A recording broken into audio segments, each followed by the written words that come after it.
Assalamualaikum warahmatullahi wabarakatuh. Baik anak-anak hebat, selamat pagi. Jadi pada video kali ini kita akan mempelajari pendidikan kewarganegaraan, yaitu tentang penerapan nilai-nilai Pancasila dalam kehidupan sehari-hari terhadap tumbuhan. Pertama perlu diketahui anak-anak bahwa sikap yang sesuai dengan nilai-nilai Pancasila tidak hanya dapat diterapkan pada hubungan antar sesama manusia ya. Jadi bukan hanya kita sesama teman, sesama keluarga, tetangga dan sebagainya ya. Tetapi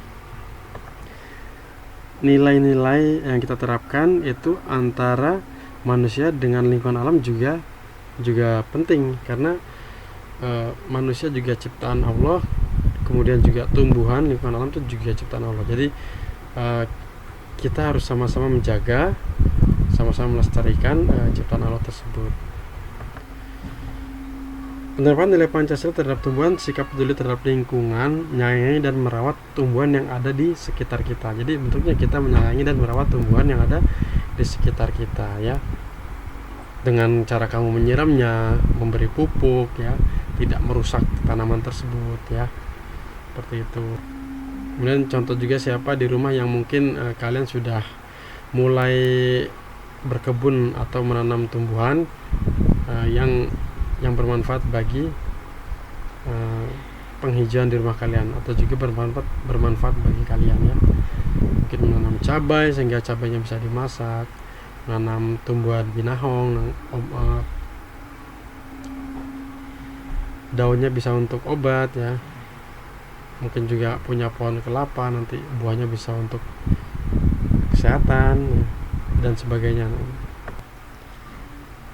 Nah, ini contoh rumah yang penghuninya yaitu menerapkan nilai-nilai Pancasila terhadap lingkungan rumahnya. Dia menyayangi terhadap tumbuhannya sehingga terlihat asri ya, adem, enak, hijau, bagus ya, indah ya rumahnya seperti itu ya. Karena tumbuhan juga makhluk Allah ya, kita sayangi, maka dia juga akan memberikan manfaat buat kita sebagai manusia gitu.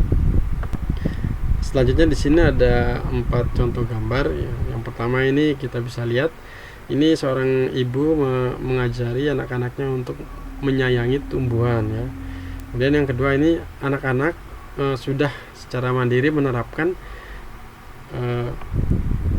sayang terhadap tumbuhan, tapi dalam skala yang kerja bakti ya, sedang bergotong royong. Kalau ini secara mandiri, anak ini sudah tertanam pada dirinya untuk menyayangi tumbuhan dia dengan memberikan pupuk ya. Kemudian kalau yang gambar keempat ini dalam bentuk keluarga ya, ada ayah, ada ibu mengajari anaknya bagaimana cara menyayangi tumbuhan ya. Jadi mereka bekerja sama.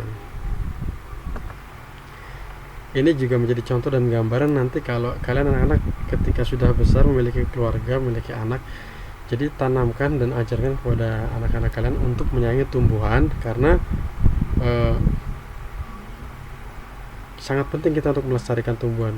Dan mereka juga perlu kita tahu mereka juga adalah makhluk Allah. Selanjutnya kita lanjut ke penerapan nilai-nilai Pancasila dalam kehidupan sehari-hari terhadap tumbuhan, yang sila pertama yaitu ketuhanan yang Maha Esa. Jadi penerapannya bersyukur kepada Tuhan atas karunia-Nya, karena karunia Allah, sehingga kita dapat memanfaatkan berbagai tumbuhan ya. Banyak sekali ya. Kelapa bisa untuk obat, binahong bisa untuk obat ya, bawang bisa untuk masak, kunyit, kencur dan sebagainya ya, bisa untuk obat juga ya, untuk kesehatan kita ya. Banyak sekali ini manfaatnya.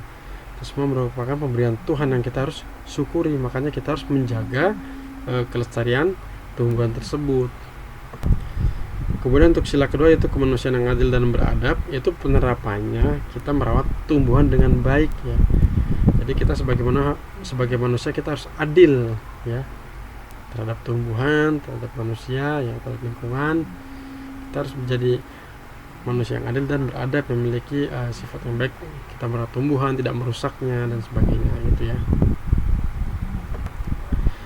Kemudian sila ketiga itu persatuan Indonesia. Penerapannya kita bangga terhadap tumbuhan langka yang ada di Indonesia ya. Kita patut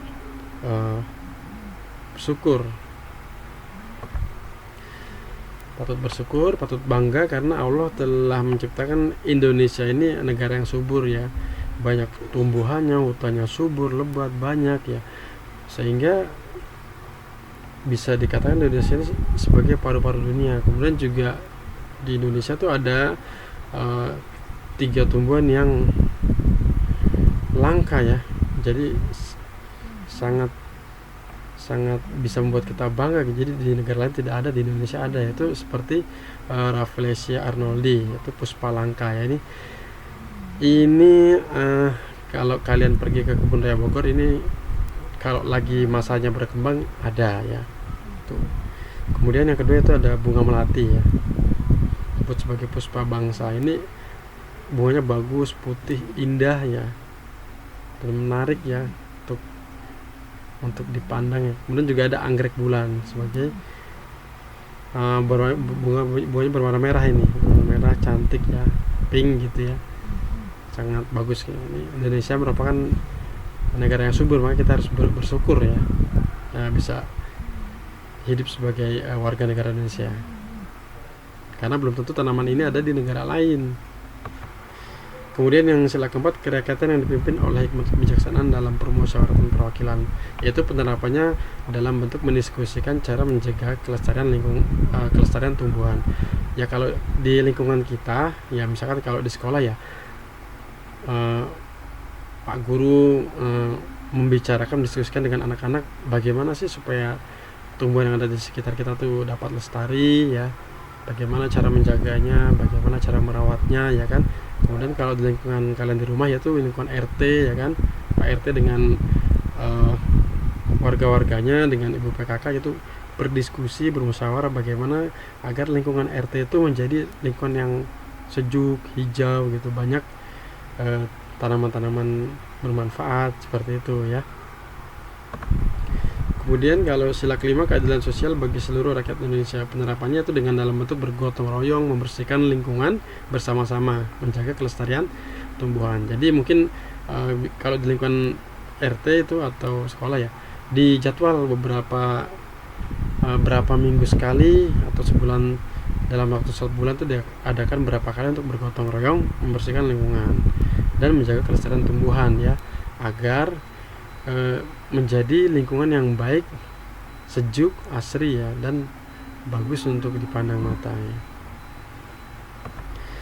Nah, sini kita perhatikan ada gambar tangan orang dewasa yang memberikan tumbuhan kepada tangan anak kecil ya. Kemudian dia mengajarkan cara menanam. Jadi ini mengajarkan kepada anak kita ya, anak-anak, agar menyayangi tumbuhan, diajarkan sejak kecil ya, agar dia paham, mengerti, sehingga ketika besar dia tidak merusak tumbuhan-tumbuhan, karena tumbuhan tersebut juga makhluk Allah yang perlu dilestarikan.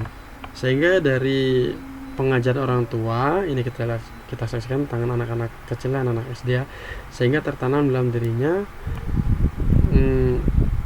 mereka dapat secara sadar menyayangi tumbuhan, merawat tanaman, menanam tanaman ya, menjaganya sehingga tumbuhan itu menjadi lestari ya. Nah, kalau sudah seperti ini berarti peran orang tua mengajarkan kalian anak-anak itu berhasil ya, seperti itu. Maka jagalah tumbuhan dengan baik ya anak-anak ya. Sekian pembelajaran dari Bapak, mudah-mudahan dapat bermanfaat dan berkah. Assalamualaikum warahmatullahi wabarakatuh.